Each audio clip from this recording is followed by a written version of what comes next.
Berita selanjutnya pemirsa datang dari Ketua Umum Partai Demokrasi Indonesia Perjuangan atau PDIP, Megawati Soekarno Putri, di mana ia memberikan pernyataan yang mengejutkan terkait kekalahan jagoannya dalam Pilkada serentak 2024. Megawati khususnya menyoroti kekalahan PDIP di Jawa Tengah, sebuah wilayah yang dikenal sebagai kandang banteng, sebutan bagi wilayah yang selama ini menjadi basis kuat PDIP.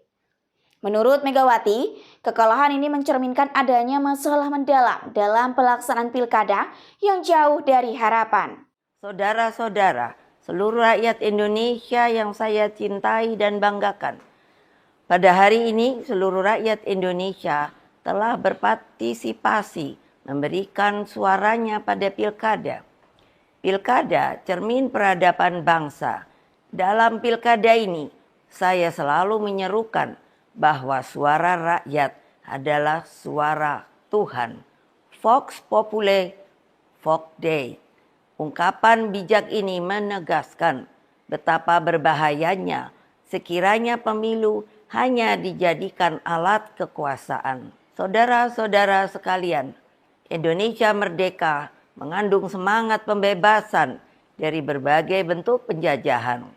Dengan merdeka, rakyat Indonesia memiliki kedaulatan untuk berserikat, berkumpul, dan menyampaikan pendapatnya secara bebas sesuai hati nuraninya.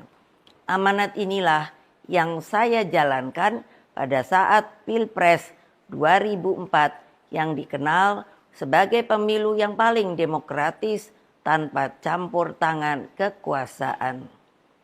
Pada tahun 2004, selaku Presiden Republik Indonesia, saya menyelenggarakan pemilu secara langsung yang pertama.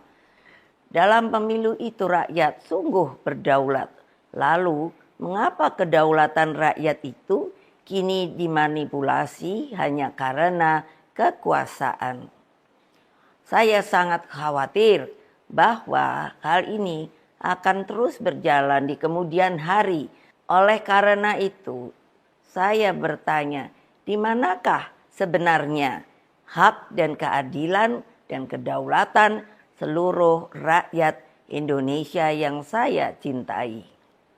Saudara-saudara sekalian, demokrasi kini terancam mati akibat kekuatan yang menghalalkan segala cara. Kekuatan ini mampu menggunakan sumber daya dan alat-alat negara. Hal ini nampak di beberapa wilayah yang saya amati terus-menerus seperti Banten, Jawa Tengah, Jawa Timur, Sumatera Utara, hingga Sulawesi Utara, dan berbagai provinsi lainnya. Di Jawa Tengah misalnya, saya mendapatkan laporan betapa masifnya penggunaan pejabat kepala daerah hingga mutasi aparatur kepolisian demi tujuan politik elektoral. Ini tidak boleh dibiarkan lagi, mengingat Mahkamah Konstitusi telah mengambil keputusan penting bahwa aparatur negara yang tidak netral bisa dipidanakan.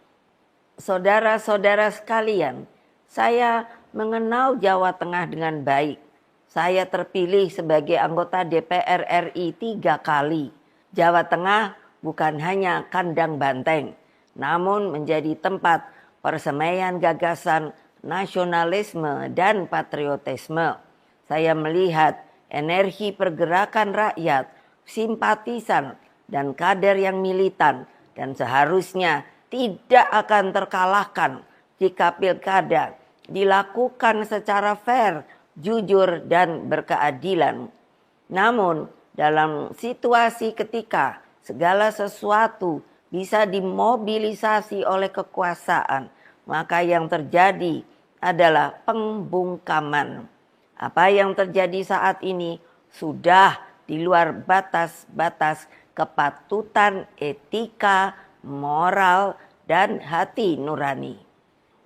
Karena itulah kepada seluruh simpatisan, anggota, dan kader Partai Demokrasi Indonesia Perjuangan serta seluruh rakyat Indonesia, saya serukan terus-menerus, jangan pernah takut untuk menyuarakan kebenaran. PDI Perjuangan tidak akan pernah lelah berjuang bagi keadilan dan melawan berbagai bentuk intimidasi kekuasaan.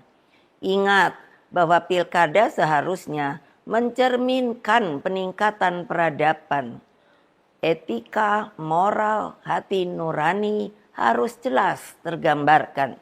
Saudara-saudara sekalian, terus jaga semangat perjuangan. Kita tidak pernah menyerah. Kita terus melakukan perlawanan secara terukur dalam koridor hukum. Meskipun kita tahu sekarang ini hukum semakin dibuat jauh dari keadilan. Berkaitan dengan hal tersebut, pertama, jaga dan amankan setiap suara rakyat dengan sebaik-baiknya. Kedua, kumpulkan setiap bukti intimidasi aparatur negara, terutama juga money politics, ketidaknetralan pejabat kepala daerah, dan juga tekanan yang diberikan kepada kepala desa. Ketiga, kumpulkan berbagai bukti yang menunjukkan mobilisasi bansos yang dilakukan secara masif dan praktik-praktik sekali lagi money politics yang terjadi. Keempat, kumpulkan berbagai fakta penghadangan seperti yang terjadi di daerah Banten yang menyebabkan ketidakadilan. Kelima, terus galang kekuatan rakyat agar berani menyuarakan kebenaran. Baiklah pemirsa, ikuti terus berita menarik dan terupdate lainnya dengan cara like dan share di seluruh akun BI TV. Saya Putri Purwitasari pamit undur diri dari hadapan Anda. Terima kasih dan sampai jumpa.